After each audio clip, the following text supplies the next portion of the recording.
Hi, this is Dr. Morris from Magnolia Medical Center, and I thought I'd make a short video to go over the benefits of copper.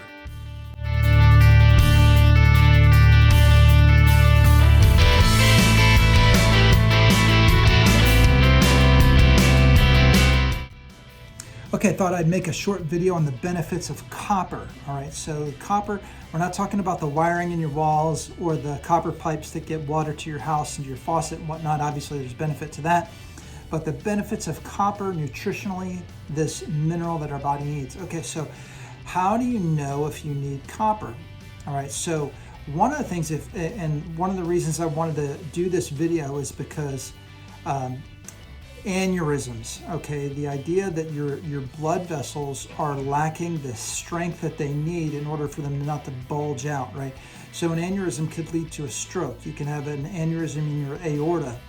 You can have aneurysms occurring in other vessels.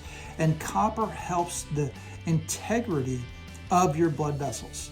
All right, so now not everybody's gone out and run out and determined whether to have aneurysms or not, or have bulges in their vessels. But if you have varicose veins, chances are you're deficient in copper. Now, one of the other things that is helpful to look at, and another benefit to copper, is that it really helps give color to hair.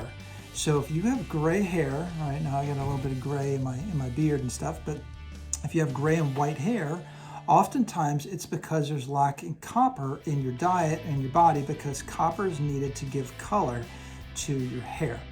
Another thing that would help you, and a lot of people are really concerned about these days, and I get it, actually not concerned about these days, going back to the beginning of time, I think people can be concerned about that, is crow's feet, right? So wrinkles. Copper is very, very important in helping our body absorb and utilize collagen. So a lot of people are using collagen supplements, but they're lacking copper, so they don't absorb that collagen. So that collagen doesn't have the same impact on their skin that they'd like it to have, because copper isn't there to help absorb the collagen. Now, another thing, we had a patient the other day. She has an anemia, an iron deficiency anemia. And one of the things that's important to understand is that absorbing iron from your diet, from your food, or from a supplement needs copper. So if you have an iron deficiency anemia, copper is a beneficial nutrient to help you out in that situation.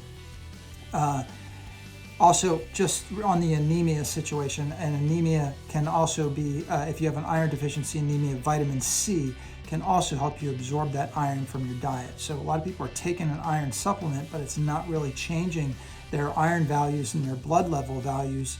It's not helping their blood, their red blood cells, and the quality and quantity of those red blood cells, because they're not absorbing the iron the way they're supposed to, because copper and vitamin C are deficient. So copper is the word of the day, all right? It's the nutrient of the day.